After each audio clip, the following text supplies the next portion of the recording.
I send you blessings on Solstice and your holy shift today to just look at harvest time and where we're going into this beautiful full moon in Capricorn on Thursday, and a little bit of asshole brain that might be coming up, and how to decode your soul contracts.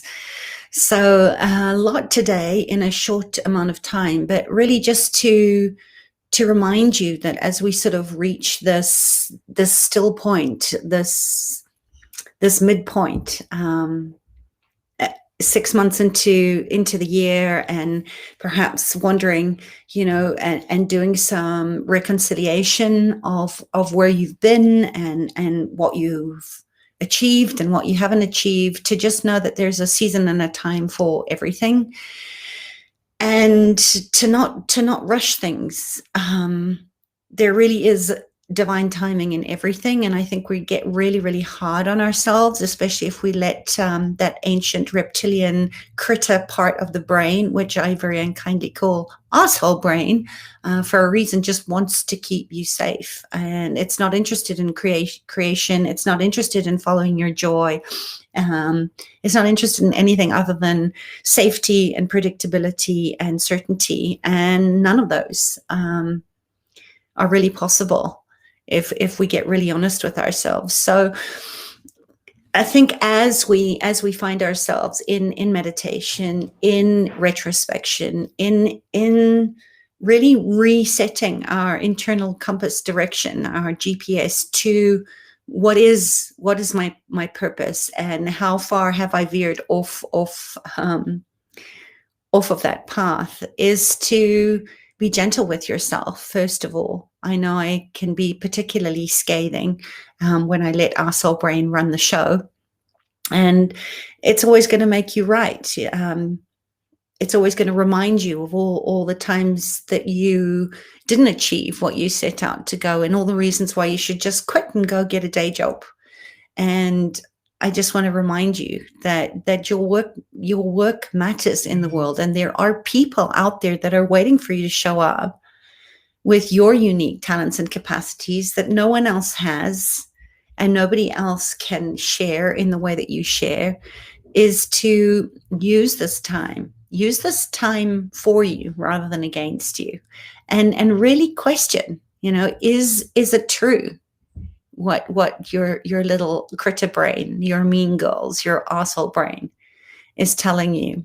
If you're on my emailing list, I sent out a mail today speaking to this in great depth. So if you'd like to join me and get my missives that are not always consistent, but they certainly are timely in that I show up and share what I know is going to support you, and in how I can serve in a better way and do better. So back to the timing of solstice is, as always, there's always been a lot of ritual around this time of the year, because it is a change of the seasons, and we've got so far away from being in our true nature, in synchronicity with the seasons, in the compass directions, that we forget that we are part of nature, and that all the hustle and the grind and the pushing and the suffering that comes from it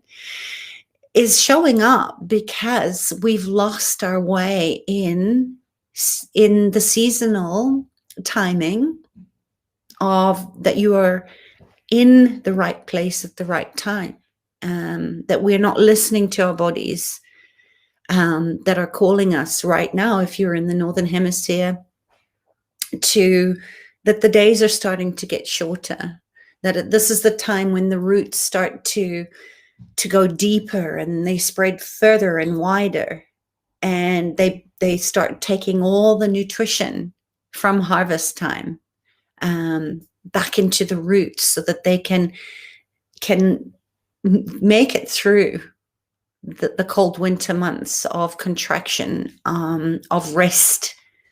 So I invite you to really look at that. And as this full moon is in Cancer, and we look at the sign of Cancer. It's a watery sign. The moon is all about emotions, and water gets into cracks. Water is the one thing, if you've ever seen water damage after a fire, water can find its way through the minuscule cracks that our eyes can't even see. And it's a very powerful element when we use it in the way that nature intended, to go deep, to get into all the cracks and the shadows, and to have all the feels, to really honor the felt sense of what is going on in my body, what is going on in my life. And right now we all have been feeling it. We're being asked to use that watery strength, that emotional strength and resilience of Cancer, to start looking at where we're not watering our own internal garden. Without water, there is no life, and we are made up of water. So it's important to make sure that we're well hydrated, that the water that we're bringing in to nourish and hydrate our bodies is reaching into our cells and giving energy to our mitochondria, so that we can actually take the actions that count in being the authority of our own life, to have strong, healthy boundaries, and to have the power, the literal battery power, to take the actions that are necessary in dismantling all these old systems. This is the year of the ox. If you think about the ox and the way that it focuses, right? It's intently focused on what the task is at hand. It's not scattered. It's very grounded, and it's very strong and quite bullish in a way. So it's also a really good time to look at where perhaps we've been digging in our heels, and where we are being too stubborn, and perhaps not seeing the truth that lies in the shadow work, in doing the deep work. And we need that. We need that focus and intentionality, that intuitive process of really trusting and honoring what our gut is expressing. So we need to feed our guts with healthy, good living food, and keep our gut flora healthy, because we know that the serotonin and the expression in our moods and in the way that we are finding the strength to create our lives, it comes from how healthy our gut microbe is. So this is a great time to celebrate the harvest. We've done so much work for our lifetimes. A lot of us, we've been doing this work for a long time, and this is what solstice is. This is about celebrating the harvest. This is about giving yourself time to really appreciate and acknowledge the fruits of your labor, and giving yourself that. Take the tiny moments of joy when they come. We can't be high. We can't maintain that all the time. But if you can just come back into the body and actively appreciate, remember, what you appreciate appreciates.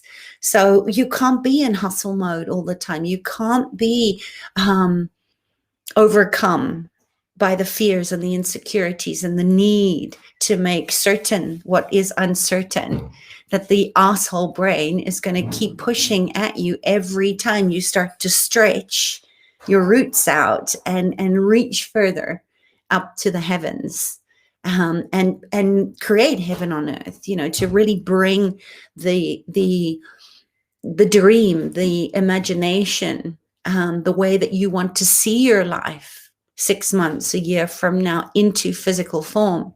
So it's a great time for you to really feel into the fields, follow your body's natural impulse to rest, even though you may have a million things on your to-do list, which I certainly have been in that energy for a while.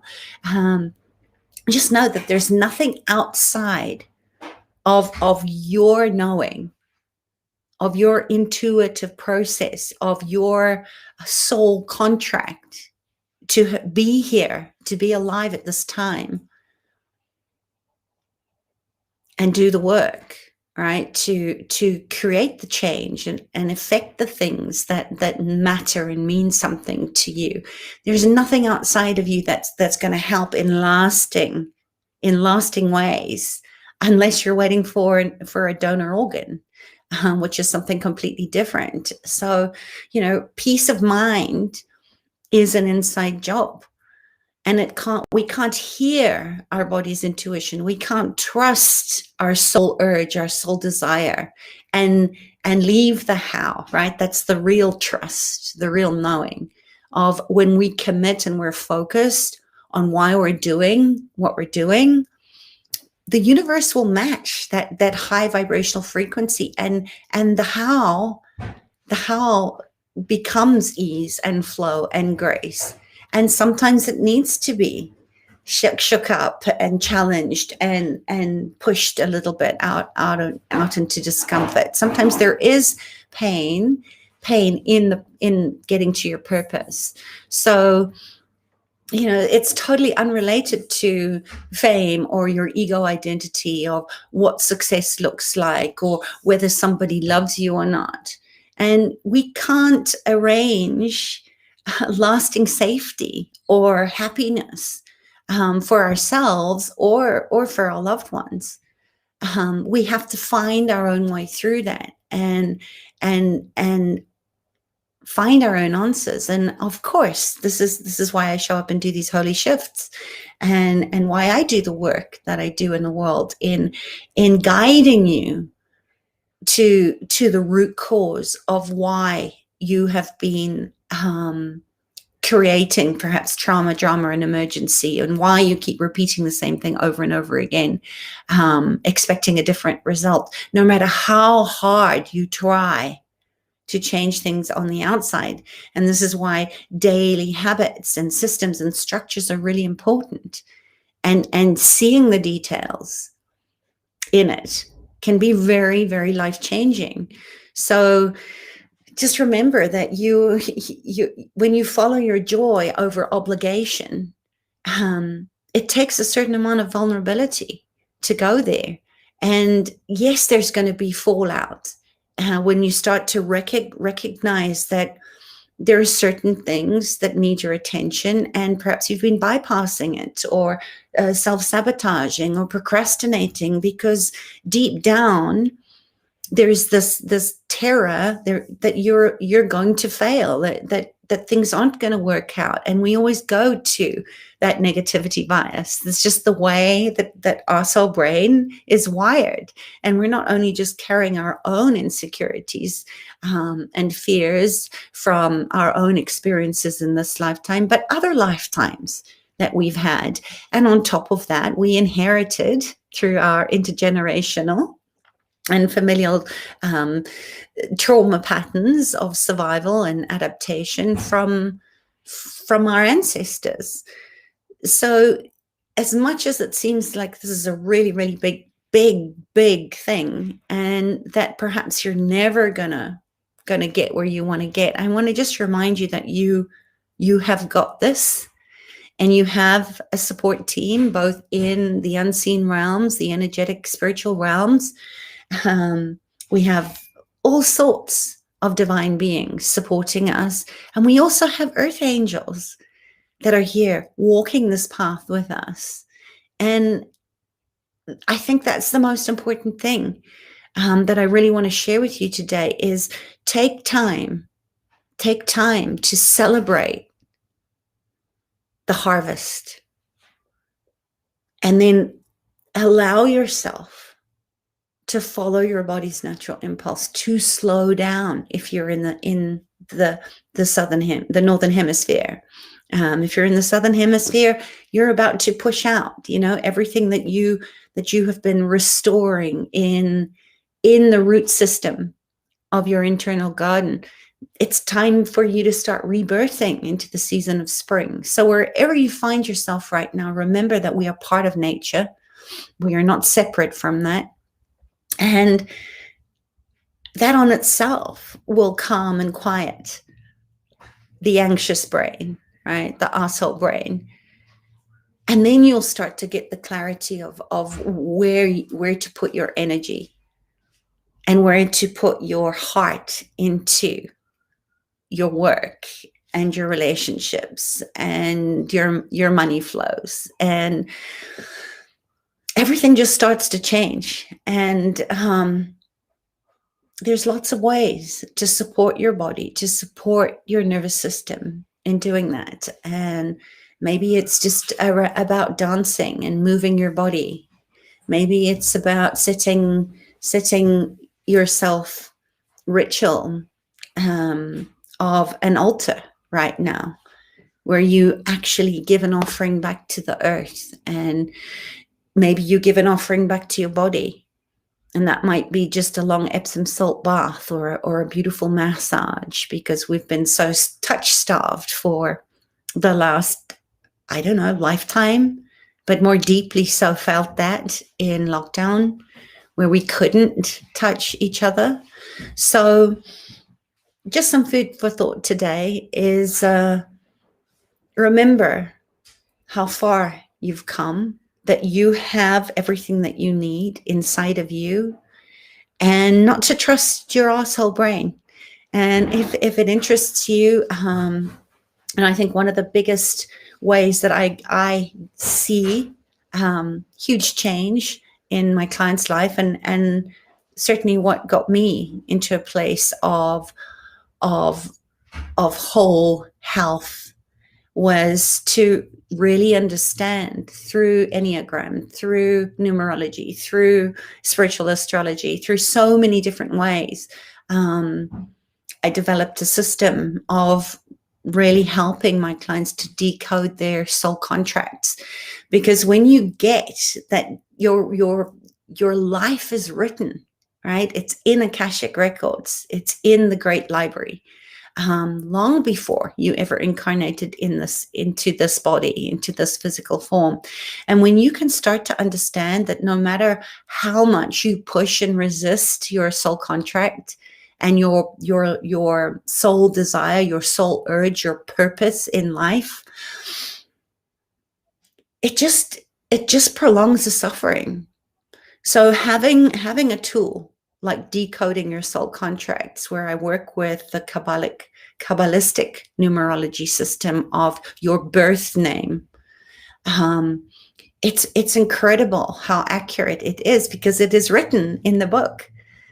But when you can see your physical and your spiritual karmic paths, your fate and destiny, everything makes so much sense. And then you can stop prolonging the agony of trying to find yourself when it's all inside of you. It's imprinted on a cellular level inside of you, and it's magic. And there is a wealth of information, including your abundance codes, lying in there, just waiting for you to receive them and to stop fighting against it.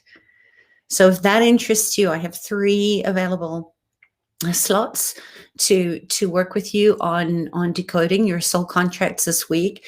And I'd be honored to take you through the journey. It's never too late. It's never too late. It's too late for a lot of things, but as far as your soul purpose and living into your legacy for the ancestors that have not yet been born, to bring your heart and your abilities and your talents and your capacities innate to you into the world right now. The world needs you. The world needs you. And it's time to stop this perpetual cycle of abuse. It's so exhausting. It's so exhausting. And it doesn't mean that you're not going to be challenged. It doesn't mean that you're not going to keep growing. Have you ever seen a tree that stops bearing fruit or stops producing leaves in spring? Have you ever seen a tree that doesn't keep stretching its roots out and tapping in and connecting with a whole root system of other trees? And this is what it means to have tribe. This is what it means in a forest, that we need the ancient wisdom of the old trees, because without them, the young saplings do not know how to grow. And we need to be that. We need to doula into eldership the wisdom of those that came before us and our own wisdom, so that we can grow these young saplings, the next generation, up to create a new earth that is sustainable and kind and in stewardship, where all life thrives. So if that is something that interests you, you can leave me a comment, you can PM me. It would be an honor to work with you. And this is just such divine timing to really get clear again on what you're here to do, so that the next 6 months and the next rest of your life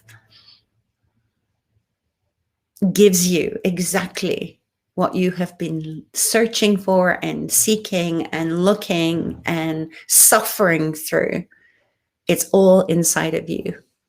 Let's reveal that. Let's decode it all together. It's a beautiful process, and I'm excited. I'm excited for you. I'm excited for all of us. We've got work to do. So I'm rambling now, but I hope that you're well. Again, I wish you blessings. I honor you. I celebrate your bounty, your harvest, and that we live in an abundant universe if we become the stewards and we show up in service rather than servitude and enslavement, to really forge a new way of living. Let's remember our humanity. I love you. Bye.